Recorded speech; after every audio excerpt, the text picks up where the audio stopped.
Today we get to talk about speed. The New York City subway was built for speed above all else, and rightfully so. Speed was really, in some ways, the most important goal of the subway, and it explains so much of the design. And the speed was bold. It was much faster than any other uh, intra-urban transit system, any other transit system for getting around within a city at the time, much faster. Rapid transit was what the companies called themselves. The first companies that operated subways in New York City were the Interborough Rapid Transit Company and the Brooklyn Rapid Transit Company. So speed is part of it, and speed is a noble goal and really fundamental to cities. Speed is, it's not so much a time saver, although, in principle, it can save you time, but really it's an opportunity increaser.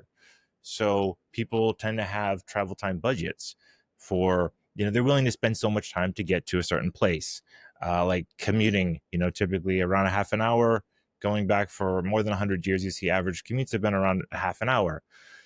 So what speed really does is gives you more opportunities. So you can go to a little bit better restaurant. You can find a better doctor. You can get a little bit better job. You can attend a better school. You can find a nicer apartment. Maybe even have more options with dating and find a little bit better significant other. Well, bad news, boys. Yeah, my life is over. My girlfriend's moving away. Where's she moving? Downtown. Downtown New York? Yeah, I don't know if I can handle one of these long-distance relationships. Like, that's the real reason why speed is so important and how it affects our lives and why it's such an important thing. So today we're going to talk about how the subway was built for speed. So welcome to Making Infrastructure Pay. I'm Kyle Kirschling. I'm a CPA, a city planner. I spent 10 years working for the New York City Subway, and now I'm a transportation consultant. And I'm very interested in the intersection of infrastructure and economics. And I want to help people better understand the value of infrastructure because I think it's amazing, but I think it can also be better. So I want to make infrastructure pay. And as a disclaimer, these ideas are my own. They are not those of a consulting firm where I work, nor are they of the New York Metropolitan Transportation Authority. Okay, so this is actually part of a series on subway design. And there's a paper I wrote on this, and speed is actually the first thing I cover in that paper. But you can get the link in the description below. And to be clear, what I'm talking about when I say why is it built this way? Why is it underground? Why is it high speed? What I'm getting at is, why were the decisions made at the time by the people who came up with the design? And the design for the subway day really came together in 1891. So a lot of the focus is around that time period. So that's how I'm looking at the question of why. Why is it the way it is? Why did these people make the decisions that they made? Okay, so speed. It was built for speed, and this was a pretty bold decision. In their original report, they say that the motive power should be arranged to haul the trains at a speed of at least 40 miles an hour on the express tracks up 1% gradients, so which was generally the maximum gradient. So in other words, at minimum 40 miles an hour uphill is what they're saying. Now, I want to first make it clear that this is pretty fast, quite fast for transportation within a city, not between cities, but within a city. This is extremely fast. So it's hard to get numbers on this, but these are some numbers I was able to put together. This commission, they're saying a minimum cruising speed of 40 miles an hour. Now that implies an average speed of about 25 to 35 miles an hour. We'll certainly come back to that figure later, but the average speed is always more important and is something we can compare to other systems. When the subway first opened in 1904, the operating agreement required 35 miles an hour on the express trains as an average speed.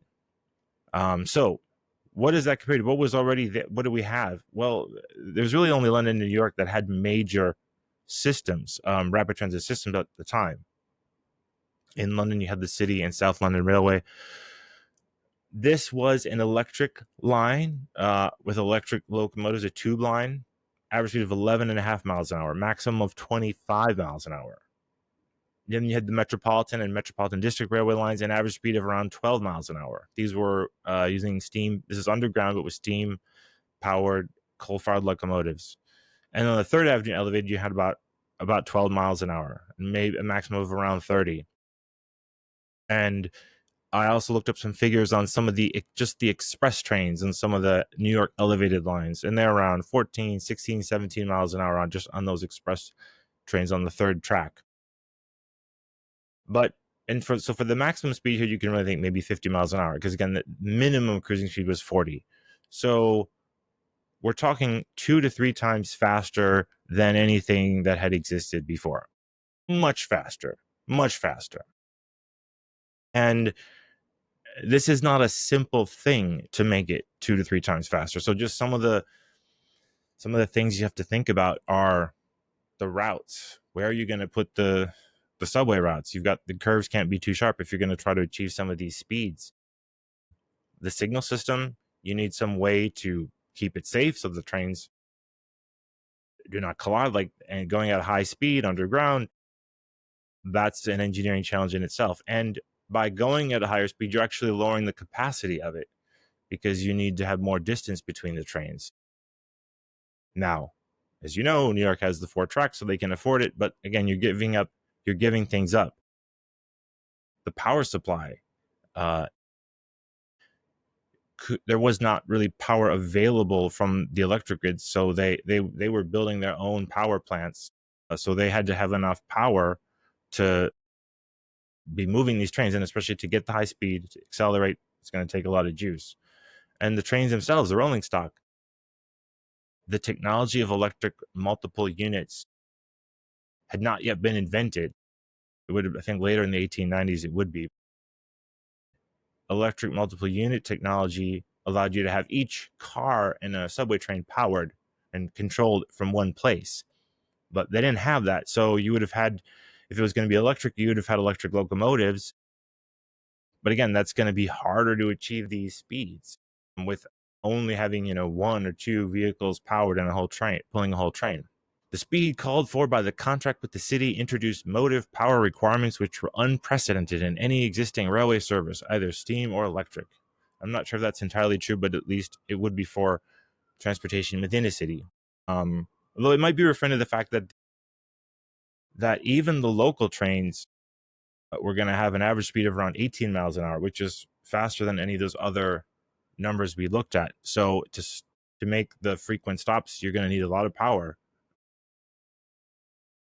From the very first, it has been the policy of the engineers of the road to make it a sine qua non that the rapid transit road, by the way, sine qua non, that was a new term for me.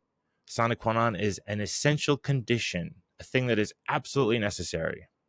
So from the very first, it has been the policy of the engineers of the road to make it a sine qua non that the rapid transit road must be essentially a high-speed system, which will not merely possess an enormous carrying capacity, but will also transport passengers at a speed that has never been approached by any other road on the island.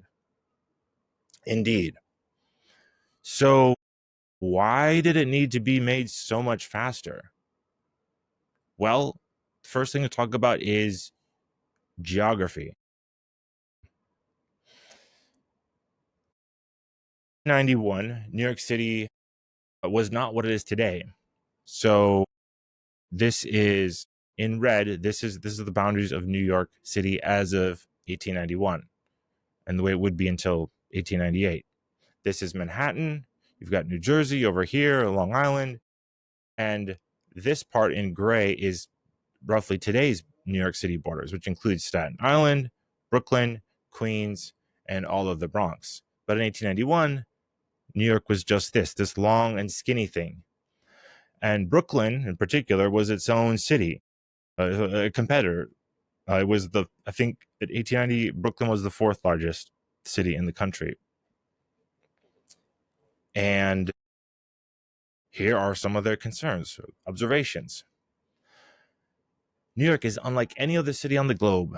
Nearly all its business is conducted at one end of the island on which it stands, while nearly all the residences are at the other end. Consequently, a large part of the population must be transported in the morning from the upper part of Manhattan Island to the lower end, and transported back again in the afternoon and evening.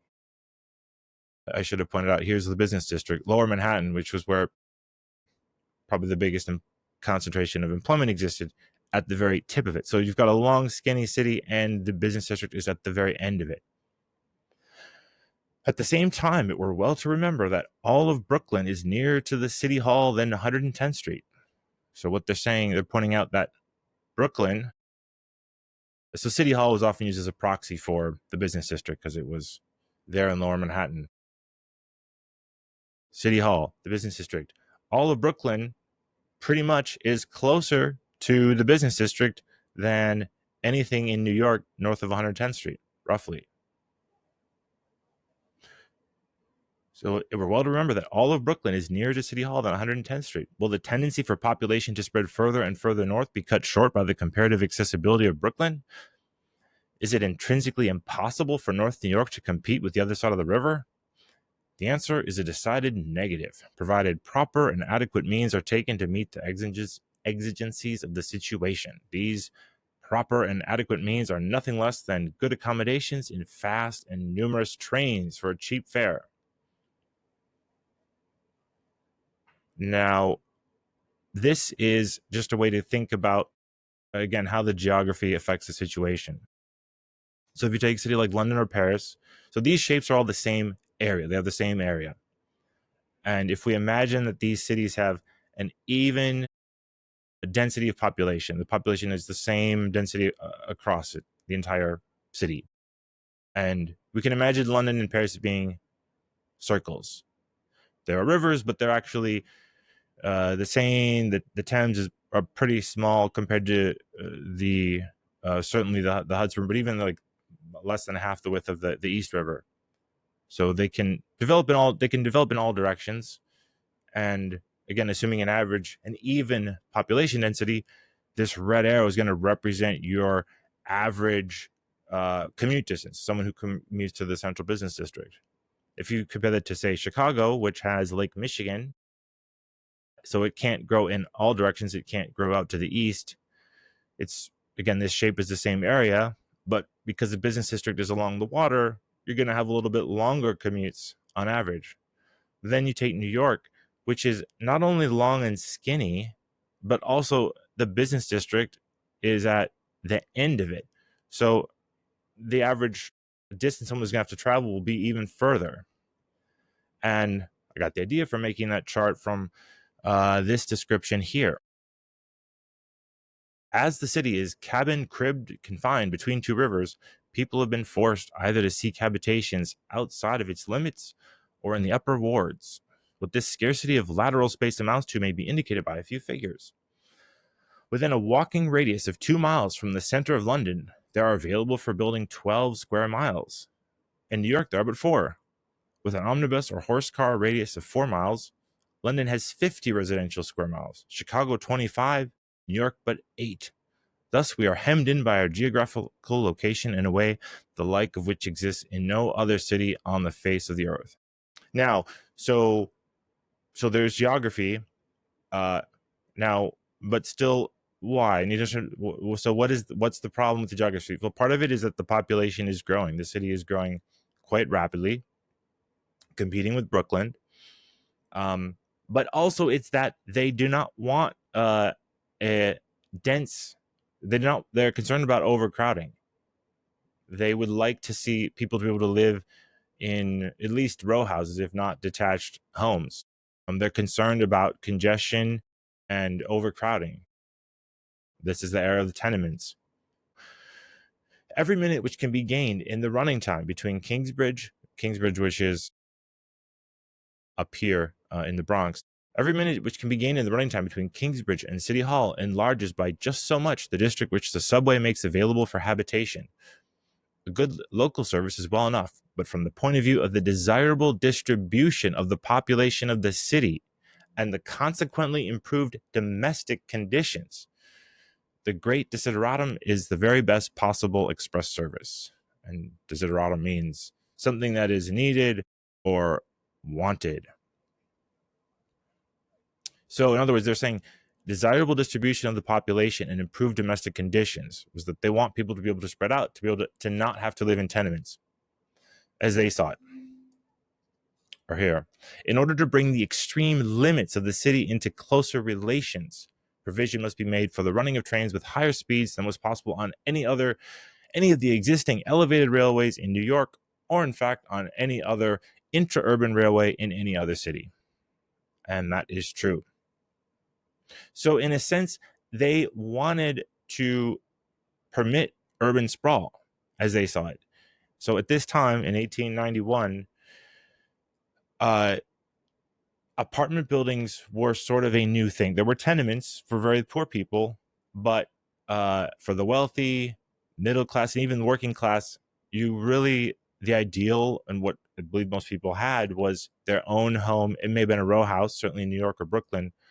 You might have had shared walls, but it wasn't an apartment building. Again, the tenements were really just for poor people. The Dakota apartment building, which is sort of a famous apartment building, was one of the, not the first, but the first luxury apartment buildings that opened in 1884. So not much long before this. So again, there was still this idea that you didn't want to let the city become too dense because then you would have crowding and undesired. It just was not seen as a healthy way to live. So that was a big part of their concern, was in a sense to permit people to grow and to spread out physically. Okay, so then we come to why 40 miles an hour, right? Because they say this 40 miles an hour is the speed that they want, this minimum running speed that they're looking for. So here we get a little bit closer. A constantly enlarging portion of the workman's time has been absorbed in traveling between his home and his work. It is unreasonable to ask the mechanic or laborer to give up more than an hour or an hour and a half to this part of his work. And this means, in the case of New York, that the cars between the outlying cottage districts and the heart of the city must make an average speed of at least 30 miles an hour. So she's saying an hour or an hour and a half a day. So that would be 30 to 45 minutes one way. And if you look at it, the city limits were about 15 miles from the business district. So to get there in a half an hour, you would need an average speed of 30 miles an hour. And I think that's really where this comes from. The city limits were 15 miles away. That they want to make that land accessible all the way to the city limits so the city can keep developing without having overcrowding, that they keep developing up to the limits. And there are other people who talk about other figures. Some will say the commute should be like 45 to 50 minutes, but maybe with 10 to 20 minutes of walking time and some waiting time. That would leave you with about 25 to 40 minutes for traveling on the train, again, one way. But they're all in the same ballpark, and they're actually pretty similar to what the average American's commute is today. It hasn't really changed much since 1890, which is you can get the data from the census, of the 1890 census, and it's been about a half an hour, and that was seen as reasonable. So that's really what they're thinking about. They're thinking about how can we make this land up to the city limits accessible within a reasonable commuting distance. So if you're assuming about a half an hour is reasonable, then you need a 30 mile an hour average speed to get there, something like that, 25 to 35 miles an hour. And of course, your running speed, your cruising speed needs to be higher than that because the train's going to make stops. So, maybe like around 50 miles an hour. So certainly 40 miles an hour as a minimum running speed seems about right. If you get below 40, then you're getting close to 30, 35, which is, again, if you're going to make stops, you can't achieve that. So you've got to be faster than that. So I think that is where I believe the 40 miles an hour comes from. And I think it's an unprecedented speed, but it's a sound minimum running speed. In urban planning today, there's this concept of a 15-minute city, which means a lot of things, but at core, the idea is that you should be able to get the things that you need on a daily basis within 15 minutes. So in a sense, they were talking about a 30-minute city, but focused on the commute. But that really seems to be the goal. What they were aspiring to is to be able to get to the city limits within a half an hour. Okay, so before I conclude, I want to say something about the subway today, because sadly, the way the New York City subway is run today, it sort of falls short of these aspirations. It's not that it's that much slower than it was. It's probably about the same speed as when it first opened. Then it did get faster, and then it's slowed down again. But really, with the technology we have, it could be much faster because the system has great bones. I mean, it was really built for speed. It could be so much faster. And I think the biggest obstacle is a misunderstanding about safety, because safety and working for the subway was always seemed to be the biggest concern about when you talked about trying to speed things up. There's this idea that speed kills, and in some ways speed was sort of a dirty word. And so I want to talk about that because it's really important to understand. So speed, when they talk about speed killing, what is usually meant is this relationship between speed and the likelihood of injury or death, which is totally true. Like this is 100% and important to understand. So I want to just explain there is this important connection between speed and safety. And the idea is just essentially that within certain ranges, if you increase the speed, you say you go from 20 miles an hour to 40 miles an hour, you double the speed. Well, the risk of death or of injury goes up more than double. Like going from 20 to 40 goes from like maybe 10% to 50%. So, 5 to 10x increase from a doubling of the speed. So there's that important aspect of the why speed is in that sense. And that's a very specific context in which speed has this negative relationship with safety. But that's a very narrow context. It doesn't mean that going faster is always more dangerous. And it's not entirely clear to me how this applies to a rapid transit system on like the subway, because I've asked our safety people, I've talked to them about this because it is important, and they've told me that the speed that you get hit by a subway train, if you are unfortunate enough to get hit by one, if you're hit by it, you will probably die. It doesn't really matter what the speed is. You might have more time to get out of the way if it's going slower, but that's not a given. And many people are, especially employees, are killed by, they'll walk into the side of a train as a train has already been coming by, so they wouldn't have time to get away because they just didn't hear it, they didn't see it, they stepped into it. And in that case, the safety people told me that it might actually, if the train's going faster, it might actually reduce the risk of injury because the train is there for less time passing by to pull you under. So it's not clear that how this really directly applies to the subway. And regardless, this is a very narrow situation. And I would go on to say a few more things about safety. I don't think it's right to say that safety is our number one priority. I don't think, and we say this all the time, this is said often in transportation, that safety is number one. But if you went to a restaurant and they said, safety is our number one, in the sense that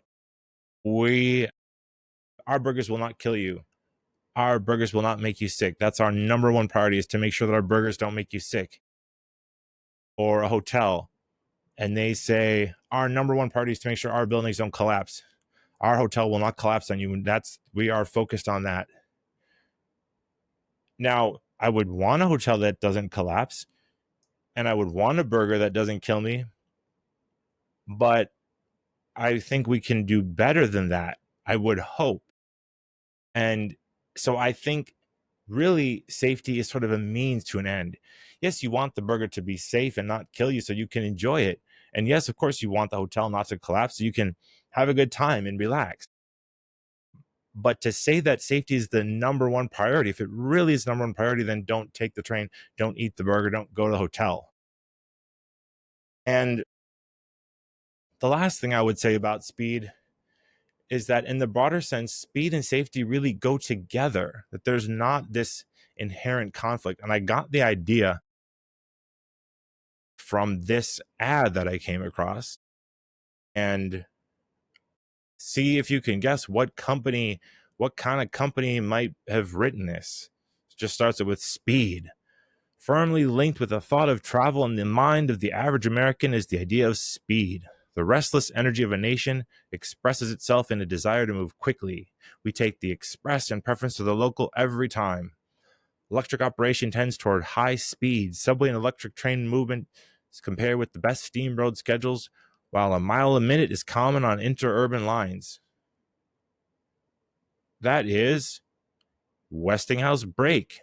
Yes, the brake company.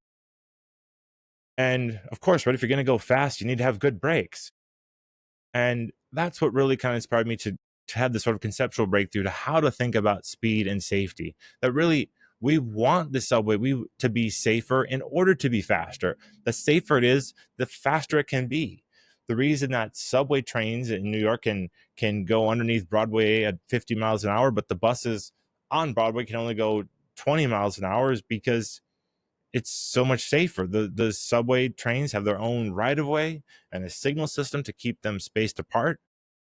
Because the subway is safer, it can go at higher speeds than the buses. So really, speed and safety go together. Safety is the friend of speed. We want to make it safer in order to make it faster. I think that's the way to think about safety. So to sum up, the speed 40 mile an hour minimum running speed was a radical speed, but really a fundamental feature of the design, as well as a noble goal of the design. And there were a few the things that they wanted to do. Partly they wanted to be able to compete with Brooklyn and other cities to allow New York City to grow at the time, because it hadn't consolidated. But regardless, they wanted to be able to grow physically. The idea was that you needed to be able to reach land further out so that people were not crowded and could live in what was seen as quality housing at the time. So it was kind of this idea of a 30-minute city that allowed for physical expansion as well. So that's our show. Until next time, I'm Kyle Kirschling. Thank you for watching. I've got over 1,000 views on the last video, which is just great. So I really appreciate it, guys. Take care.